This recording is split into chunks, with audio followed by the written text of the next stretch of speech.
when I transitioned from like growing up in a place that was extremely diverse. In New York. Yeah, exactly, in New York. I grew up in the Bronx, so it's a project area. Right. We pretty much outnumbered white students, and then I came to Florida, and then I was mostly surrounded by other white students, and it was a little bit of a culture shock to have to experience like a different, like it was just those little questions that make me feel like I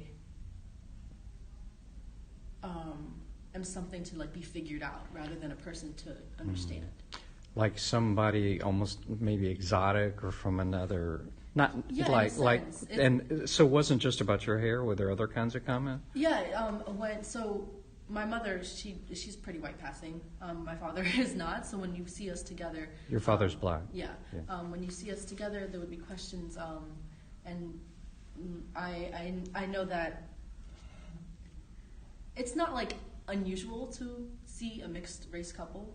I mean, it's very common, but in the area that like we lived in, it was almost as like, oh, like is this okay? Or we don't want to say anything about it to be perceived as like racist, but like we have questions that we want to be answered.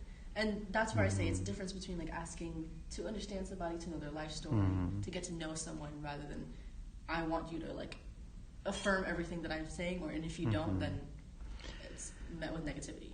My wife was even asked when she came to the U.S. in '96, does every family have a refrigerator in Mexico?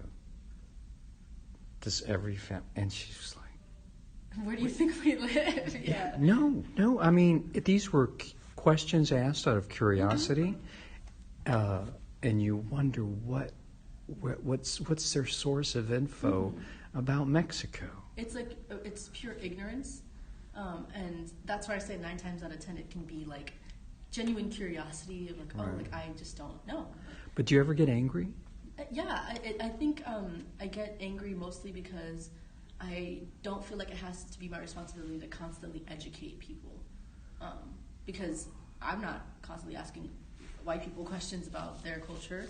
If I have questions, I research on my own. Do you really? Yeah, I don't think it should be any one person's responsibility, and I think that's what a lot of most people of color have, that kind of reservation about wanting to explain themselves, because it's just met with it's met everywhere you go, where you have to be open to like opening your life story or your culture or your traditions to people, and it's like I don't want to, I'm more than my race. And that's different for you.